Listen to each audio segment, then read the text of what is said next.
Magandang umaga. Ako si Ethel Marnes Lagon mula sa BSTM 2E. Ang tulang ito ay pinamagatang Babae, Salamin at Determinasyon at Katapangan.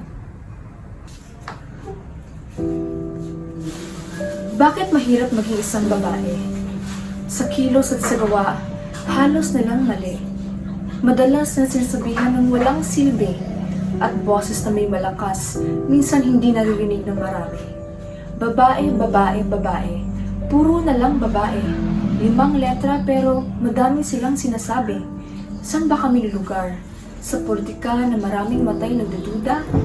Sa trabaho na sa kanila kami tila mahina? Sa edukasyon at talino na laging kami ang masama't mababa? O sa pag-ibig na halos kami ang mali sa kanilang mga mata? Pero may mga bagay na di natin maiiwasan, lalo na't iba-iba ang ating kakayahan. Oo, babae kami at ngayon aming patutunayan na kami ay matatag, malakas at handang lumaban. Hindi makakaila na minsan kami ay mahina, pero hindi ibig sabihin na hanggat dito lang kami. Dahil kami ay may potensyal na meron din sa lalaki, kaya aming patutunayan na kami mga babae ay mahalaga at may silbi. Sa pamilya, kami ay nagsisilbing ilaw ng tahanan, nag-aalaga at nagmamahal ng walang pag-aalinlangan.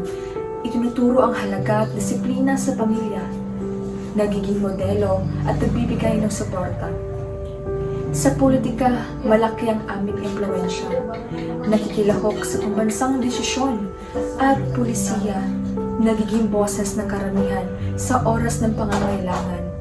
Nagbibigay pag-asa sa kapwa kababaihan na nangarap mamuno at maglingkod sa bayan. Sa trabaho, kami ay may profesyonal na kakayahan at kasanayan. Kayang magtrabaho sa iba't ibang larangan, sa medisina, politika, negosyo, serbisyo, edukasyon. Naglalayong magkaroon lahat ng pantay na pagtingin at pagkakataon. Sa paaralan, kami ang natuturo at nagbibigay inspirasyon at patnubay. Nagsisilbing ikalawang nanay na nagbibigay gabay at pagmamahal upang matamo ang tagumpay sa akademikong buhay. Sa kaalaman at husay ay hindi kami nagpapahuli. Nagbibigay inspirasyon ng marami at yun ay aming pinagmamalaki. Sa sining at musika, mga likha na may kahalina-halina, kakayahan namin nagbibigay saya sa iba. Sa pag-ibig na minsan kami nagiging bulag at tanga, ngunit walang katumbas ang aming pag-aaruga at pag-aalaga. Minsan hindi maintindihan at nagiging emosyonal, pero buong puso kaming nagmamahal. Ang mga kababaihan ay matatapang. Sa bawat tagumpay na karera ay tunay na kasaysayan. Nagsisilbing inspirasyon ng karamihan, kami ay pinapahalagahan at kinikilala sa aming mahalagang kontribusyon sa pamilya at lipunan sa kabuuan.